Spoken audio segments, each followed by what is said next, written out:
Hello, my chicklets. Thank you for stopping by. I have some bittersweet news. I did finally get a new job, which is very exciting for me, but it does mean that we are going to be back down to one Sanderside story a month after February. However, that also means that I'm going to be getting a bit more money in, so I should be able to start commissioning artists again so that we can have pretty channel art. Thank you all for sticking with me during this time. And I will be continuing to make content for you. It'll just be a little bit less content.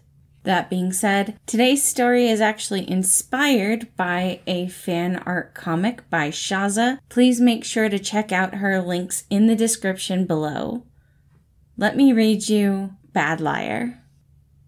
Logan was sitting at the kitchen table, reading as he listened to Patton cook. The fatherly trait would normally sing or hum as he worked on the day's breakfast, and Logan had begun to find it comforting. In fact, he had recently come to the realization that he enjoyed Patton's company, far more than the company of any of the others. Emotions were the bane of his existence, though, and he didn't understand how to handle and deal with them. He couldn't help but marvel at Patton's mastery of said topic. Patton was sweet and kind, and he almost seemed to understand just what to say to make the other sides feel better. Maybe that was why Logan didn't have any qualms when he let one simple sentence leave his lips. "Patton, I think I'm falling in love with you." Immediately, the humming stopped, the kitchen falling silent other than the hiss of bacon on the stove. "You know, for someone whose whole thing is lying, you aren't very good at it, kiddo." His voice was sweet as he turned to face Logan. "If you wanted to spend time with me, Deceit, you didn't need to pretend to be low." Logan wasn't sure what he had been expecting, but that certainly wasn't it. Was it so unbelievable for him to have emotions that Patton thought he was Deceit? "I'm not sure what gave you the impression that I am Deceit, but I can assure you that I'm not." He did put a marker in his book before setting it down, focusing his full attention on Patton. "It's okay, kiddo. I'm not mad. But Logan would never love me. He's so serious and intelligent, and I'm just silly old Pat." He turned back to the bacon and flipped it.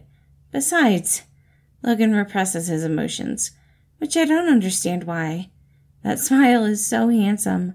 I was so happy when Tommy called him cool, because he really is the coolest." Logan felt a blush running up his cheeks. "Very well. I will be right back." Logan left Patton in the kitchen, the fatherly trait trying his hardest not to cry. He had wanted to hear those words from Logan for so long. It hurt to know that it was just a trick. Before Patton had all the food plated, Logan came back into the room, and he was pulling Deceit by the arm. Patton was now thoroughly confused. Deceit looked as if he was still half asleep. "Kiddo, you look exhausted." "It's not like I wasn't just kidnapped from my room." Sarcasm dripped from his lips as he rolled his eyes. "Apologies, Deceit, but I will make this quick. What were you doing approximately 10 minutes ago?" "Sleeping. Something I would like to be doing now," he hissed. "That is all." Logan let go of Deceit, who immediately sunk out to go back to bed, muttering about how the light sides were weird. "Patton, I had to assure you that there is no deception taking place. When I repeat my statement, I think I am falling in love with you. You are kind and honest. You look at the world with an optimistic perspective that I could never hope to manage.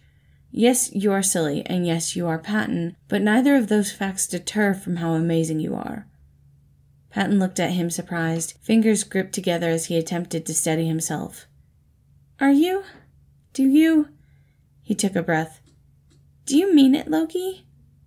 Logan nodded his head, holding out his hand, but Patton opted for giving him a hug, holding him tightly. "I think I am too," Patton whispered. They stood there for a while until Virgil and Roman began to walk downstairs. There was still much more to talk about, but Logan was satisfied with this outcome. Thank you all for listening. Again, this story was Bad Liar. I do hope you all enjoyed it, and I hope you have a wonderful day.